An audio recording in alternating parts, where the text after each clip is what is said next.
Israel की सेना को लेकर एक बड़ी और चिंताजनक खबर सामने आई है। इजरायल डिफेंस फोर्स आईडीएफ के चीफ ऑफ स्टाफ इयाल ज़मीर ने सरकार को साफ चेतावनी दी कि अगर हालात ऐसे ही बने रहे तो सेना अंदर से ही कमजोर होकर खुद ही ढह सकती है। ये बयान उन्होंने हाल ही में हुई सुरक्षा कैबिनेट की बैठक में दिया, जहां देश की सुरक्षा स्थिति और सेना की तैयारियों पर चर्चा चल रही थी।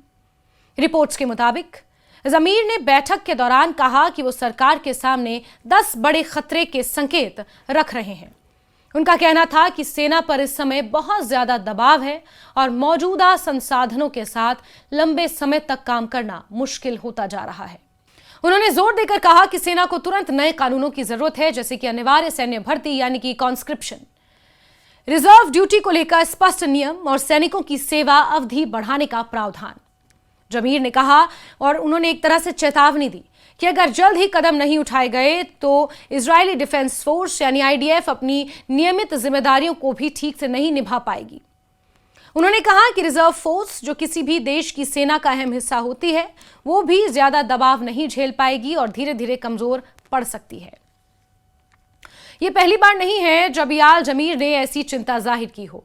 इससे पहले भी वो कई बार सरकार को चेतावनी दे चुके हैं।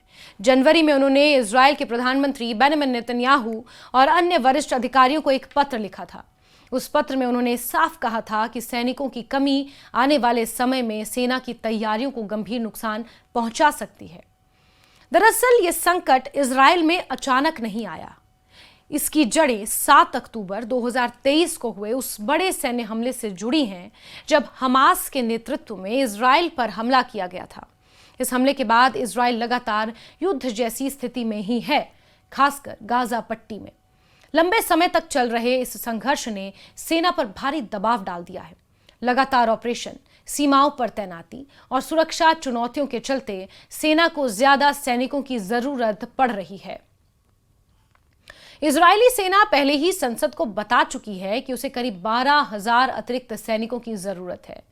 ये कमी केवल एक संख्या नहीं है, बल्कि इसका सीधा असर सेना की ताकत, उसकी प्रतिक्रिया क्षमता और देश की सुरक्षा पर पड़ सकता है। इस बीच एक और बड़ा मुद्दा सामने आ रहा है जो इस संकट को और ज्यादा जटिल बना रहा है। इजरायल में अल्ट्रा ऑर्थोडॉक्स यानी कि हारेदी समुदाय के लोग लंबे समय से सैन्य सेवा से छूट पाते रहे हैं, लेकिन जून 2024 में देश की हाई कोर्ट ने इस छूट को खत्म कर दिया। अदालत ने कहा कि इस तरह की छूट के लिए कोई कानूनी आधार नहीं है। इस फैसले के बाद स्थिति और संवेदनशील हो गई। अनुमान है कि 18 से 24 साल के बीच के करीब 80,000 अल्ट्रा ऑर्थोडॉक्स युवा सेना में भर्ती होने के योग्य हैं, लेकिन अभी तक उन्होंने भर्ती नहीं ली है। दूसरी ओर इस समुदाय से जुड़े राजनीतिक दल लगातार मांग कर रहे हैं कि उनके लोगों को सेना में शामिल होने से छूट दी जाए। ये वही कॉन्स्क्रिप्शन है जिसका जिक्र इजरायली सेना के अधिकारियों ने किया था। यही टकराव अब सरकार और सेना के बीच एक बड़ा मुद्दा बन चुका है। एक तरफ सेना को तुरंत नए सैनिकों की जरूरत है, वहीं दूसरी तरफ सामाजिक और राजनीतिक दबाव इस प्रक्रिया को आसान नहीं बनने दे रहे हैं। इस पूरे घटनाक्रम ने यह साफ कर दिया है कि इजरायल इस समय केवल बाहरी दुश्मनों से नहीं, बल्कि अंदरूनी चुनौतियों से भी जूझ रहा है। सेना पर दबाव बढ़ता जा रहा है, सैनिकों की कमी है, लंबे समय तक चल रहा युद्ध और राजनीतिक मतभेद, ये सभी मिलकर एक गंभीर स्थिति इजरायल के लिए पैदा कर रहे हैं। बेंजामिन नेतन्याहू की सरकार के सामने अब बड़ी चुनौती है कि वो इन समस्याओं का संतुलित समाधान कैसे निकाले। इस स्थिति को देखते हुए आने वाले दिनों में इजरायल में सैन्य भर्ती से जुड़े कानूनों, रिजर्व फोर्स की भूमिका और सेवा अवधि को लेकर बड़े फैसले लिए जा सकते हैं। अब यह देखना अहम होगा कि सरकार सेना की चेतावनी को कितनी गंभीरता से लेती है। इस संकट से बाहर निकलने के लिए आखिर इजरायली सरकार क्या कदम उठाती है। लेकिन इस बीच इतना जरूर स्पष्ट है कि ईरान लगातार इजरायल पर ताबड़तोड़ हमले कर रहा है और ईरान के हमले इजरायल पर और ज्यादा आक्रामक हो गए। लेकिन ऐसे में इजरायली डिफेंस फोर्स का अंदर ही अंदर टूटना और अंदर ही अंदर कमजोर होना, सैनिकों की कमी होना, ये दर्शाता है कि इजरायल अब लंबे समय तक इस युद्ध को लड़ने की स्थिति में नहीं है। इजरायल की सेना को लेकर एक बड़ी और चिंताजनक खबर सामने आई है। इजराइल डिफेंस फोर्स आईडीएफ के चीफ ऑफ स्टाफ इयाल ज़मीर ने सरकार को साफ चेतावनी दी कि अगर हालात ऐसे ही बने रहे तो सेना अंदर से ही कमजोर होकर खुद ही ढह सकती है। यह बयान उन्होंने हाल ही में हुई सुरक्षा कैबिनेट की बैठक में दिया, जहां देश की सुरक्षा स्थिति और सेना की तैयारियों पर चर्चा चल रही थी। रिपोर्ट्स के मुताबिक ज़मीर ने बैठक के दौरान कहा कि वो सरकार के सामने 10 बड़े खतरे के संकेत रख रहे हैं। उनका कहना था कि सेना पर इस समय बहुत ज्यादा दबाव है और मौजूदा संसाधनों के साथ लंबे समय तक काम करना मुश्किल होता जा रहा है। उन्होंने जोर देकर कहा कि सेना को तुरंत नए कानूनों की जरूरत है, जैसे कि अनिवार्य सैन्य भर्ती यानी कि कॉन्स्क्रिप्शन, रिजर्व ड्यूटी को लेकर स्पष्ट नियम और सैनिकों की सेवा अवधि बढ़ाने का प्रावधान। ज़मीर ने कहा और उन्होंने एक तरह से चेतावनी दी कि अगर जल्द ही कदम नहीं उठाए गए तो इजरायली डिफेंस फोर्स यानी आईडीएफ अपनी नियमित जिम्मेदारियों को भी ठीक से नहीं निभा पाएगी। उन्होंने कहा कि रिजर्व फोर्स, जो किसी भी देश की सेना का अहम हिस्सा होती है, वो भी ज्यादा दबाव नहीं झेल पाएगी और धीरे धीरे कमजोर पड़ सकती है। ये पहली बार नहीं है जब इयाल ज़मीर ने ऐसी चिंता जाहिर की हो। इससे पहले भी वो कई बार सरकार को चेतावनी दे चुके हैं। जनवरी में उन्होंने इजराइल के प्रधानमंत्री बेंजामिन नेतन्याहू और अन्य वरिष्ठ अधिकारियों को एक पत्र लिखा था। उस पत्र में उन्होंने साफ कहा था कि सैनिकों की कमी आने वाले समय में सेना की तैयारियों को गंभीर नुकसान पहुंचा सकती है। दरअसल ये संकट इजराइल में अचानक नहीं आया। इसकी जड़ें 7 अक्टूबर 2023 को हुए उस बड़े सैन्य हमले से जुड़ी हैं, जब हमास के नेतृत्व में इजराइल पर हमला किया गया था। इस हमले के बाद इजराइल लगातार युद्ध जैसी स्थिति में ही है, खासकर गाजा पट्टी में। लंबे समय तक चल रहे इस संघर्ष ने सेना पर भारी दबाव डाल दिया है।